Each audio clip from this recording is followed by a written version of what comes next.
안녕하세요. 김동섭입니다. 6월 30일 아침 시장 하도록 하겠습니다. 오늘 새벽에 미국 시장은 혼조세로 마감하는 모습이 있었죠. 장 초반에는 오름세요, 상승세였고요. 장 막판으로 오면서 약간 보합권으로 흔들리는 그런 모습이 있었습니다. 미국 시장은 요즘 지표에 따라서 움직이죠. 인플레이션 지표가 굉장히 중요했었는데요. 오늘은 GDP 성장률이 시장에 상당히 영향을 미치는 하루였습니다. 1분기 GDP 성장률이 마이너스 1.6%가 나왔죠. 그러면서 확정치입니다. 2020년 2분기 이후에 처음 있는 일이라고 하네요. 두 개 분기가 연속 마이너스가 나오는 경우는 일반적으로 경제 침체로 판단을 한다고 하죠. 얼마 전에 제롬 파월과 연준 의원들이 경제에 대해서 침체가 아닌 둔하다 뭐 이런 식으로 표현을 했는데 실제로 나오는 지표는 침체로 나오기 시작했다라는 게 되게 중요한 것 같습니다. 이렇게 되면 연준이 생각하는 것처럼 뭐 금리를 이런 식으로 올리는 게 아니라 뭔가 대응을 좀 빠르게 해야 되지 않을까 뭐 그런 생각도 해봐야 되지 않을까 이렇게 말씀드릴 수 있고요.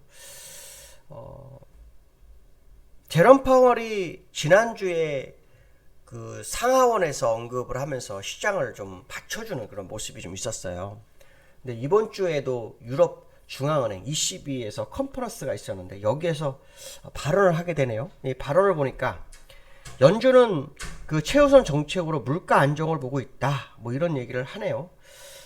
강한 노동시장을 유지하면서 인플레이션의 목표치 2%로 돌릴 길이 있다고 생각한다. 뭐 이렇게 발언을 했네요. 근데 실제로 쉽지가 않죠.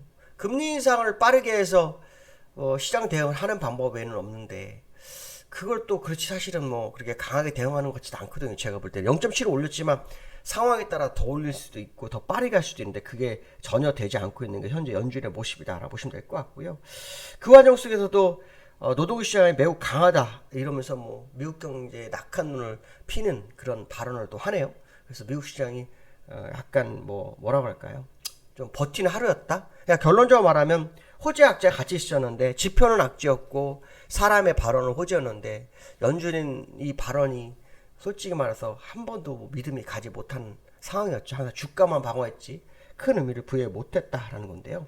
제롬 파월은 상황에 따라서 7월 달에 금리 인상 0.75%를 지지한다라는 발언도 있었던 것 같습니다. 그래서 일단 뭐 7월 24일 날 있는 FOMC 회의에서는 일단 빅스텝 이상 자이언트 스텝 가능성이 있죠.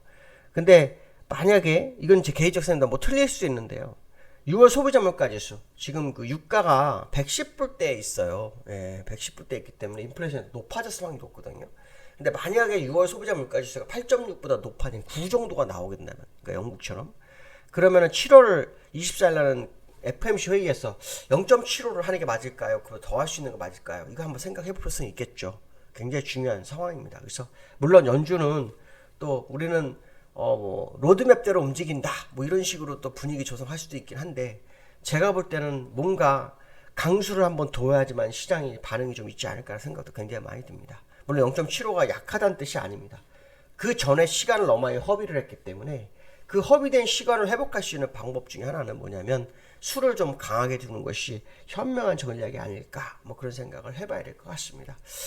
자, 미국 시장은 혼조세로 마감을 했죠. 네, 두 가지 지표라고 했었는데 일단 다우는 0.27% 상승했고요. 나스닥은 약보합의 모습이네요.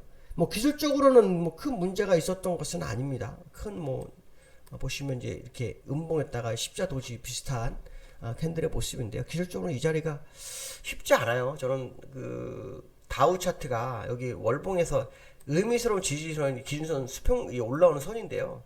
이걸 보통 이제 이렇게 깨고 내려가는 경우가 굉장히 많아요. 그러니까 수평관이 나왔을 땐 지지력이 있지만 올라오는 기준선은 일시적인 흐름밖에 없다. 뭐 이런 해석을 해보실 수 있고요.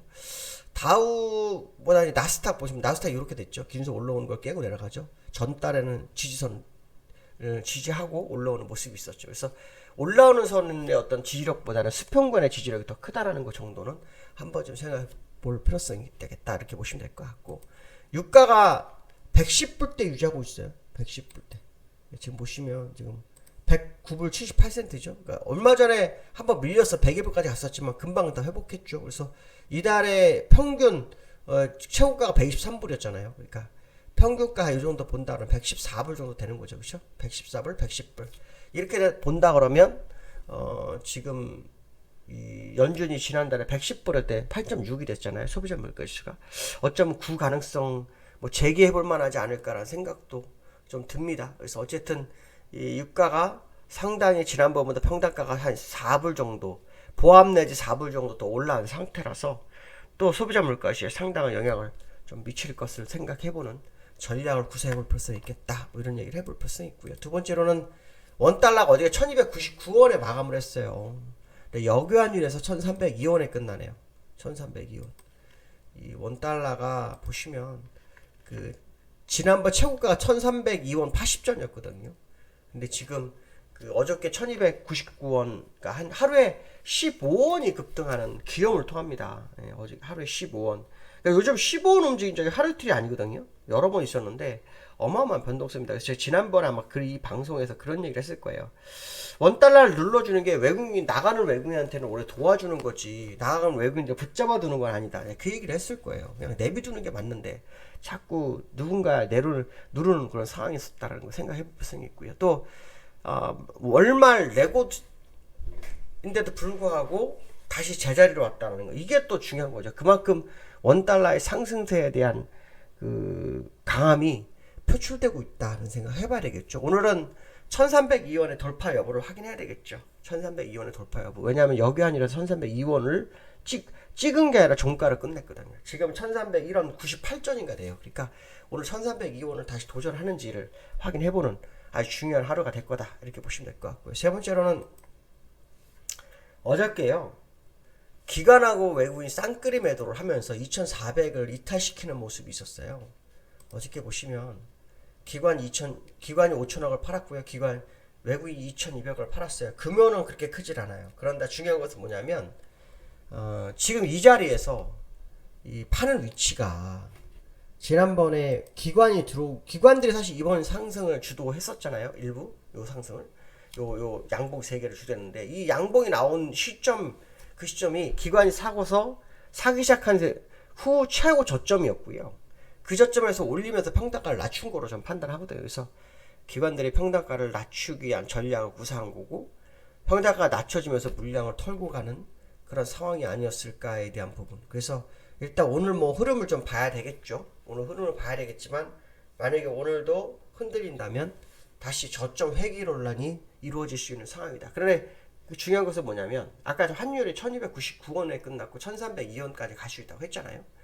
그 환율로 보면 지금 그 주가하고 맞지가 않아요. 네, 주가가 더 고평가된 상황이에요. 죄송합니다. 뭐 가라앉았어요. 예.